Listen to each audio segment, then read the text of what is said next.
In the dim hours before dawn, the farmers of Durango's outlying fields would awaken to an uncanny sight.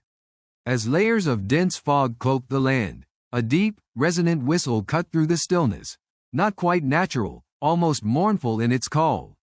Witnesses described a faint rumbling beneath their feet, as though the earth itself trembled. It was then that the ghost train appeared, a semi-transparent locomotive enveloped in a deep red glow, gliding silently across hills stripped of tracks. Many were paralyzed by a mixture of awe and dread, clutching their tools as if to shield themselves from the impossible. These farmers, men and women accustomed to hardship and long nights, began to whisper of a haunting presence tethered to the past, a restless force crossing the veil between the living and the lost. Miguel, a seasoned farmer and one of the first to speak openly about the phenomenon, recounted his encounter with the spectral train in 1957, 4 years after the derailment. He told investigators, "The whistle was like a cry, not mechanical, but full of sorrow.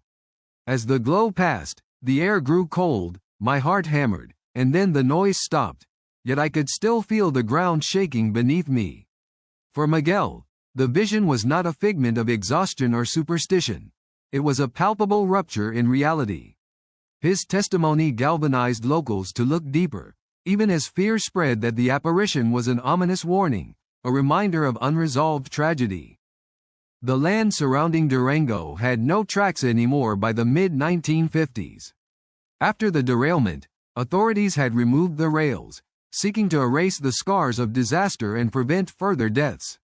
Yet, the spectral train persisted, carving an invisible path through the ether. Scientific observers visiting the area in later years attempted to reconcile these phenomenons with physical evidence. GPS devices intermittently malfunctioned, capturing bursts of static and unexplained readings that coincided precisely with sightings. Thermometers plunged unpredictably, as if the train carried with it the chilling breath of death. The merging of empirical anomalies with the locals' harrowing accounts deepened the mystery. Was this ghost train a figment born of grief, or a spectral cipher anchored in a cataclysm that fractured time itself?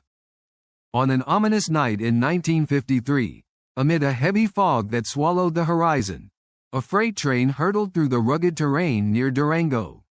The line, known for its treacherous curves and unstable embankments, was one of Mexico's most dangerous. As the train approached a sharp bend, disaster struck.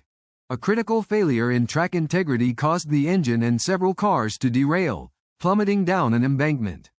The crash was cataclysmic, the air filled with screams, the clamor of metal crushing metal, and a deep red glow as lanterns and ignited cargo flickered in the chaos. 32 lives were lost, passengers and workers crushed amid the wreckage. Survivors spoke later of hearing ghostly whistles even as they lay trapped, their last breaths mingling with the cold night air. In the aftermath, the community was enshrouded in grief and disbelief. Relatives of the dead clung to fragments of testimony as rescue teams recovered bodies beneath twisted steel. Eyewitness accounts described unnatural phenomena during the chaos: fleeting shadows, unexplained cold spots, and whispers calling out among the rails, feelings and sounds that resisted rational explanation. The site was declared too hazardous for rail traffic, and the rails dismantled in an effort to erase both danger and memory. Yet, locals felt that nothing could erase what had transpired. The tragedy etched a permanent scar on the collective psyche, a chasm that would later bleed through the veil into spectral manifestations. The derailed train's last journey has become a cornerstone of local lore, stitched into the cultural fabric of Durango. Survivors and descendants speak of a spiritual unrest, sensing that the dead cannot find peace. Local shamans and spiritual leaders recount rituals intended to appease wandering souls, but the recurring sightings suggest these acts were at best temporary reprieves. For many, the disaster is not simply a chapter of history, but a continuing echo of pain and warning. The crash site itself is avoided after dark, shrouded in whispered superstition and fading but unyielding fear. A place where the boundary between life and death is said to thin like the mist hanging perpetually in the early morning. Those who have witnessed the ghost train emphasize its otherworldly appearance. Unlike any conventional train, this apparition is insubstantial, as if woven from mist and light. Its locomotive emits a sinister red glow, pulsating like a heartbeat in the oppressive dawn fog. The cars that trail behind shimmer with haunting translucence, blurring at the edges and flickering in and out of perception. The whistle it emits is described as both mechanical and yet deeply alive, a mournful cry that reverberates across valleys and hills, chilling the soul as much as the air. The train's speed varies unpredictably. Sometimes it moves slowly, almost as if mournfully observing the land, while other times it races, a streak of incandescent red slicing through the darkness. Physical sensations accompanying the appearances amplify the haunting. Witnesses report sudden temperature drops so severe that they have experienced numbing cold, even in summer months. Vibrations ripple through the earth, as though the ghost train carries an invisible mass. This almost tangible presence unsettles observers deeply, invoking primal fears of something unseen yet profoundly real. One farmer described, "When I saw it, the earth shook beneath me, but no tracks lay there, only silence after the glow vanished. I felt like I was standing on the edge not just of a story, but of worlds." Such traumatic sensory experiences have left many visitors uneasy or utterly convinced of a supernatural crossing. Scientific attempts to capture data on the phenomenon have uncovered baffling anomalies. GPS units, brought into the area under controlled conditions, consistently malfunction during sightings, screens flicker, signals cut out, and devices record bursts of static that defy technical explanation. Temperature probes respond with sudden, inexplicable drops, indicative of rapid atmospheric changes inconsistent with weather patterns. Paranormal investigators have described the phenomenon as a possible residual haunting, where past events create imprints on the fabric of space-time, replaying scenes infused with emotional energy. The locals, however, interpret these events more spiritually, believing the train is a ghostly warning, a spectral monument to those lost, ensuring that the tragedy is neither forgotten nor repeated.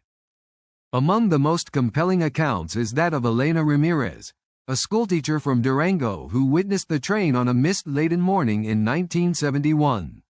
She recalled, "I saw the glow through the fog, and the whistle called to me, something beyond sound. I felt a profound sadness engulf me, as though the train carried a burden of souls. It was like watching grief moving across the land." Elena's story resonated deeply within her community, bridging grief and mystery, belief and skepticism. For her, the experience was a haunting ordeal that changed her understanding of death and memory forever. Another witness, José Martinez, a train engineer before the rail removal, spoke privately to investigators in the 1980s. He conveyed a wary respect for the apparition, one he reluctantly accepted as real.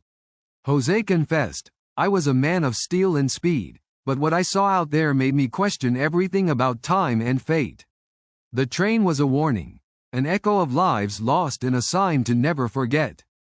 It was like the dead themselves wanted to speak." His testimony gave the legend an authoritative voice, blending personal trauma with collective remembrance in a way that invited continued reflection on the event's supernatural dimensions.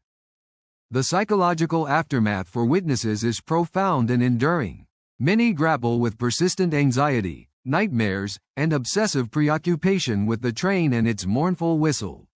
Shadowed by fear yet compelled by fascination, some locals have formed informal pilgrimages to the site, hoping to glimpse the elusive entity or understand its message.